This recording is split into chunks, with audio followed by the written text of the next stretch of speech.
नमस्कार, जय भोलेनाथ।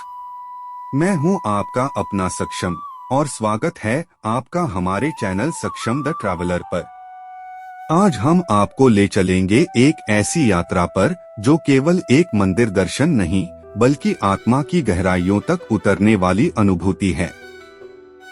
हम बात कर रहे हैं नेपाल की राजधानी काठमांडू में स्थित विश्व प्रसिद्ध, अद्भुत और रहस्यमयी श्री पशुपतिनाथ मंदिर की। यह मंदिर न केवल शिव भक्तों के लिए बल्कि हर उस यात्री के लिए एक तीर्थ है जो जीवन, मृत्यु, मोक्ष और सनातन परंपरा के रहस्यों को जानना चाहता है।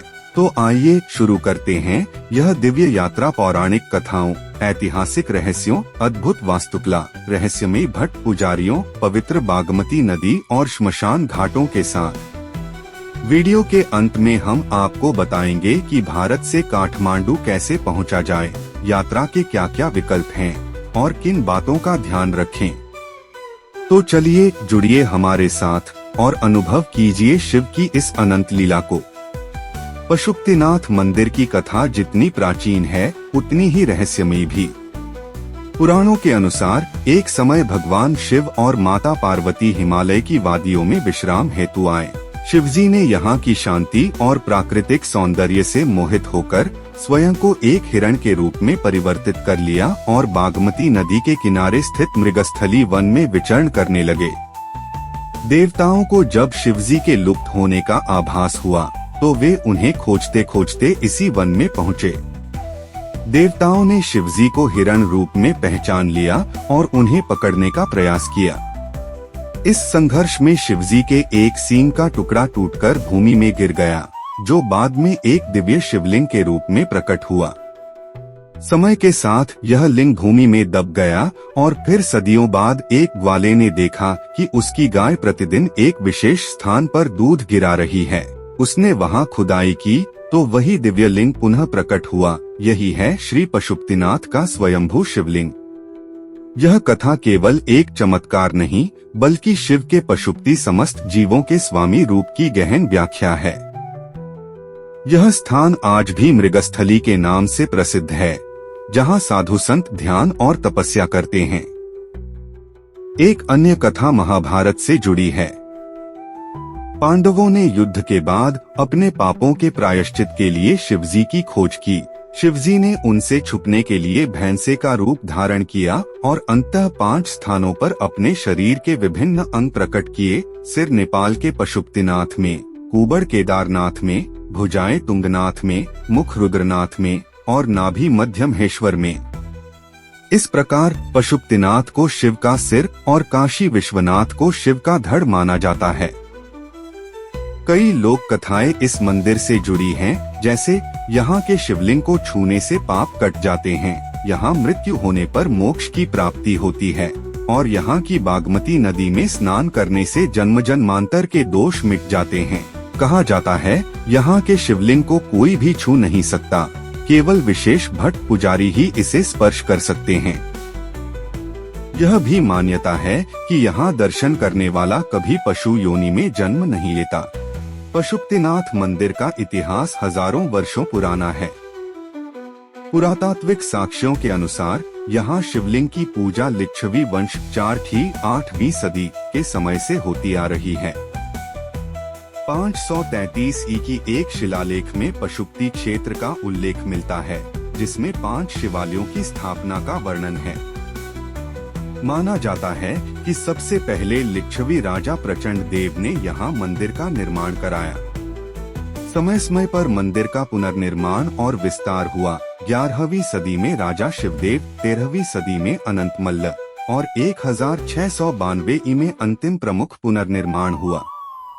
पशुपतिनाथ मंदिर नेपाल की पारंपरिक पगोड़ा शैली में निर्मित है।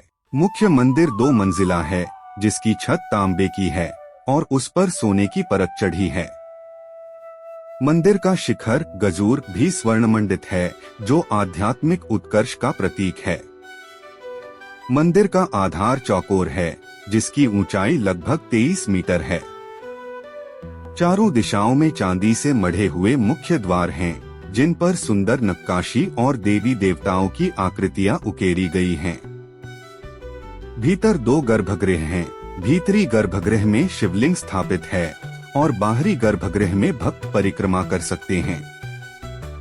मंदिर के प्रवेश द्वार पर नंदी बैल की विशाल पीतल प्रतिमा है, जो शिव के वाहन और परम भक्त माने जाते हैं। मंदिर परिसर में 500 से अधिक छोटे बड़े मंदिर, आश्रम, शिलालेख और मूर्तियां हैं, जो इसे एक जीवंत तीर्थ क्षेत्र बनाते हैं। पशुपतिनाथ मंदिर केवल नेपाल ही नहीं, बल्कि संपूर्ण दक्षिण एशिया के लिए शिव भक्ति का सर्वोच्च केंद्र है। यह मंदिर यूनेस्को विश्व धरोहर स्थल के रूप में भी सूचीबद्ध है। यहाँ प्रतिवर्ष लाखों श्रद्धालु, साधु संत, नागा साधु और विदेशी पर्यटक आते हैं। मंदिर का महत्व केवल पूजा अर्चना तक सीमित नहीं, बल्कि यह नेपाल की सांस्कृतिक, राष्ट्रीय और आध्यात्मिक पहचान का प्रतीक है। पशुपतिनाथ मंदिर की सबसे अनूठी परंपरा है यहाँ के मुख्य पुजारी, जिन्हें भट्ट या भट्टा पुजारी कहा जाता है। ये पुजारी दक्षिण भारत के कर्नाटक राज्य से चयनित किए जाते हैं और इनकी नियुक्ति किसी भी वंशानुगत परंपरा से नहीं, बल्कि कठोर वेदाध्ययन, शैव आगम और पाशुपत योग की परीक्षा के आधार पर होती है। इनका प्रशिक्षण श्रृंगेरी शारदा पीठम, कर्नाटक में होता है, जो आदि शंकराचार्य द्वारा स्थापित 4 प्रमुख मठों में से एक है। यहाँ के भट्ट पुजारी ऋग्वेद, शिव आगम और पाशुपत योग में निपुण होते हैं। चयन के बाद इन्हें काठमांडू बुलाया जाता है, जहाँ वे मंदिर के मुख्य शिवलिंग की पूजा, अभिषेक और अन्य विशेष अनुष्ठान करते हैं। केवल 4 भट्ट पुजारी ही शिवलिंग को स्पर्श कर सकते हैं और मुख्य पूजा अर्चना कर सकते हैं। इनका कार्य है नित्य पूजा सुबह, दोपहर, शाम, अभिषेक, रुद्रपाठ, विशेष अनुष्ठान, महाशिवरात्रि, तीज, बाला चतुर्दशी जैसे पर्वों पर विशेष पूजा, भक्तों के लिए अभिषेक और दर्शन की व्यवस्था। भट्ट पुजारी मंदिर की पवित्रता, परंपरा और वेदागम की शुद्धता को बनाए रखने के लिए उत्तरदायी हैं। इनकी नियुक्ति और सेवा काल भी निश्चित होता है और सेवा के बाद नए भट्ट पुजारी चयनित किए जाते हैं। भट्ट पुजारियों के साथ राजभंडारी सहायक पुजारी होते हैं, जो मंदिर के खजांची, व्यवस्थापक और सहायक के रूप में कार्य करते हैं। ये काठमांडू के स्थानीय न्यूअर समुदाय के उच्च जाति क्षत्रिय होते हैं, जिनकी कुल संख्या 108 है। राजभंडारी पूजा नहीं कर सकते, लेकिन वे गर्भगृह की देखरेख, मंदिर की संपत्ति और विशेष आयोजनों में सहायता करते हैं। पशुपतिनाथ मंदिर का शिवलिंग पंचमुखी, 5 मुखों वाला है, जो शिव के 5 दिव्य स्वरूपों का प्रतिनिधित्व करता है। पूर्व तत्पुरुषा अनुशासन, ध्यान और इंद्रियों पर नियंत्रण। दक्षिण अघोरा भय, तामसिक प्रवृत्तियों और अशुद्धियों का नाश। पश्चिम सद्योजाता सृजन और चेतना का जागरण। उत्तर वामदेव संरक्षण, संतुलन और करुणा। ऊर्ध्व ईशाना आध्यात्मिक उत्कर्ष, शुद्ध चेतना और मोक्ष। यह शिवलिंग 1 मीटर ऊंचा है, चांदी के नाग से घिरा है और चारों दिशाओं में शिव के मुख हैं। हर मुख के दाएं हाथ में रुद्राक्ष की माला और बाएं हाथ में कमंडलू है। यह शिवलिंग सदैव स्वर्ण वस्त्र से ढका रहता है, केवल अभिषेक के समय ही इसे खोला जाता है। यह शिवलिंग स्वयंभू, स्वतः प्रकट माना जाता है, अर्थात इसे किसी मानव ने स्थापित नहीं किया, बल्कि यह स्वयं भूमि से प्रकट हुआ। मान्यता है कि यहाँ पूजा करने से सभी मनोकामनाएं पूर्ण होती हैं और यहाँ मृत्यु होने या अंतिम संस्कार होने से मोक्ष की प्राप्ति होती है। मंदिर में प्रतिदिन 3 बार पूजा होती है। प्रातःकालीन पूजा 4:30 बजे से, मध्याह्न पूजा, संध्या आरती 6 बजे से बागमती तट पर।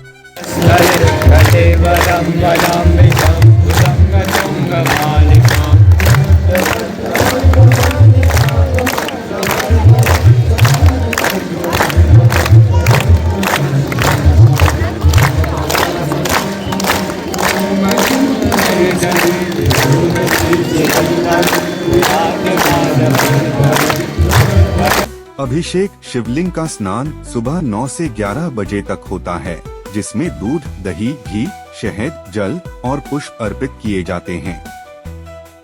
इस दौरान चारों द्वार भक्तों के लिए खोल दिए जाते हैं। रुद्रपाठ, शिव तांडव स्तोत्र और विशेष मंत्रों का उच्चारण होता है। केवल हिंदू धर्मावलंबी ही मुख्य मंदिर में प्रवेश कर सकते हैं। गैर हिंदू भक्त बाहरी परिसर से मंदिर का दर्शन कर सकते हैं। मंदिर में जूते, चमड़े की वस्तुएं, कैमरा, मोबाइल और अनुचित वस्त्र पहनना वर्जित है। महिलाओं और पुरुषों दोनों के लिए शालीन वस्त्र अनिवार्य है। मंदिर सुबह 4 बजे खुलता है और रात 9 बजे बंद होता है। विशेष पर्वों पर समय में परिवर्तन हो सकता है। महाशिवरात्रि सबसे बड़ा पर्व, जिसमें 10 लाख से अधिक श्रद्धालु, नागा साधु और साधक आते हैं। पूरी रात जागरण, रुद्राभिषेक, भजन कीर्तन और विशेष पूजा होती है। तीज महिलाओं का प्रमुख पर्व, जिसमें वे व्रत, पूजा और नृत्य करती हैं। बाला चतुर्दशी दिवंगत आत्माओं की शांति के लिए दीपदान और अनुष्ठान। जनय पूर्णिमा, एकादशी, हरितालिका, होली, दशैं, तिहार आदि अन्य पर्व भी धूमधाम से मनाए जाते हैं। बागमती नदी हिमालय के शिवपुरी पर्वत से निकलती है और काठमांडू घाटी से बहती हुई गंगा में मिलती है। यह नदी नेपाल के लिए उतनी ही पवित्र है जितनी भारत में गंगा। यहाँ स्नान, तर्पण, पिंडदान और अन्य धार्मिक अनुष्ठान किए जाते हैं। मान्यता है कि बागमती में स्नान करने से पाप कट जाते हैं और अंतिम संस्कार के बाद यहाँ राख विसर्जित करने से आत्मा को मोक्ष मिलता है। मंदिर परिसर के पास आर्य घाट सबसे प्रमुख श्मशान घाट है। यहाँ नेपाल के राज परिवार, उच्च पुजारी और आम श्रद्धालुओं का अंतिम संस्कार होता है। अंतिम संस्कार की प्रक्रिया: शव को स्नान कराकर सफेद वस्त्र में लपेटा जाता है। परिवारजन, विशेषकर बड़ा पुत्र, मुखाग्नि देता है। पिंडदान, तर्पण और मंत्रोच्चार के साथ चिता जलाई जाती है। राख को बागमती नदी में विसर्जित किया जाता है। परिवारजन 13 दिन का शोक श्राद्ध मनाते हैं, जिसमें वे सफेद वस्त्र पहनते हैं और एक समय भोजन करते हैं। यहाँ अंतिम संस्कार केवल एक कर्मकांड नहीं, बल्कि जीवन मृत्यु मोक्ष के चक्र का साक्षात अनुभव है। श्रद्धालु मानते हैं कि यहाँ मृत्यु होने या अंतिम संस्कार होने से आत्मा को शिव के चरणों में स्थान मिलता है। बागमती आरती और सांध्य अनुष्ठान। हर शाम 6 बजे बागमती तट पर भव्य आरती होती है, जिसमें दीप, शंख, घंटियां और भजन कीर्तन के साथ शिव की आराधना होती है।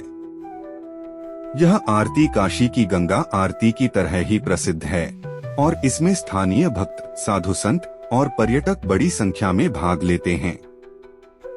भारत से काठमांडू पहुंचने के लिए कई विकल्प उपलब्ध हैं। दिल्ली, मुंबई, कोलकाता, बेंगलुरु, वाराणसी, पटना आदि शहरों से काठमांडू त्रिभुवन अंतर्राष्ट्रीय हवाई अड्डा के लिए सीधी उड़ानें उपलब्ध हैं। दिल्ली से काठमांडू की सीधी उड़ान लगभग 1 घंटा 45 मिनट में पहुंचती है। भारत नेपाल सीमा सुनौली, रक्सौल, जोगबनी, बनबासा, पनितनिया आदि से बस, टैक्सी या अपनी गाड़ी से काठमांडू पहुंचा जा सकता है।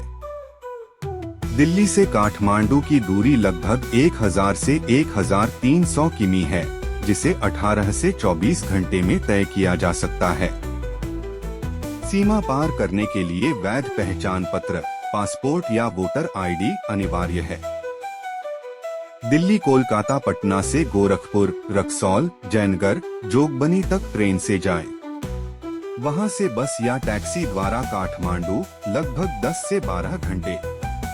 दिल्ली से काठमांडू के लिए सीधी बस सेवा मजनू का टिला से उपलब्ध है, जो लगभग 26 से 28 घंटे में पहुंचती है।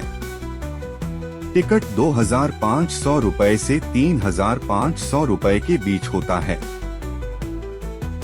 तो धन्यवाद, फिर मिलेंगे एक नई यात्रा, एक नई कथा के साथ सक्षम द ट्रैवलर पर। हर हर महादेव।